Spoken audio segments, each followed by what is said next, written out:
రేపు నాకు ఎగ్జామ్ ఉంది, రేపు నాకు మిడ్ ఎగ్జామ్ ఉంది. ఫామ్ కూడా ఉన్నా, ఒక్క ముక్క రాదు నాకు. రేపు ఏం దగ్గర తెలుసలేదు. దగ్గర దగ్గర 4 టన్నులు ఉంటుంది మొత్తం. ఏమంటారు అంటే పెడతాంటారు, ఓకే పెట్టండి, కాకపోతే మీకంటూ తెలియాలన్నీ. ఉత్తి పెడతారు కాదు, చాలా రిస్క్ ఉంటుంది. రేపు నాకు ఎగ్జామ్ ఉంది, రేపు నాకు మిడ్ ఎగ్జామ్ ఉంది. ఫామ్ కూడా ఉన్నా, ఒక్క ముక్క రాదు నాకు. రేపు ఏం దగ్గర తెలుసలేదు. సో అది సగం కూడా అయిపోలేదు, ఇంకా సగం ఉంది. దాని పెడుతుంటారు కదా, దాని సంచులు ఇవన్నీ దగ్గర 20 సంచులు ఉంటాయి. ఇవన్నీ మాకు జస్ట్ ఒక 2 వారాలు వస్తాయి అంతే. 2 వారాలకి 20 సంచులు పైన ఉంటాయి. సగం పైసలు దీనికి అయిపోతాయి కాక. డైరీ ఫామ్లో అంత ప్రాఫిట్ ఏమి ఉండదు, తెలుసుకోండి.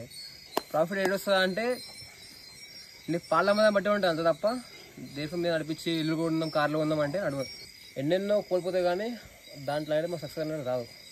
సో కొంచెం చూసుకొని చూసి పెట్రోల్ పెట్టండి. సో ఇంకేమైనా డౌట్స్ ఉంటే మనకైతే కామెంట్ చేయండి. తెలుసుకోవాలంటే మనకి పర్సనల్ డిఎం విషయం మనకు నెంబర్ కూడా ఇస్తా, మాట్లాడదాం. సో అదనమాట.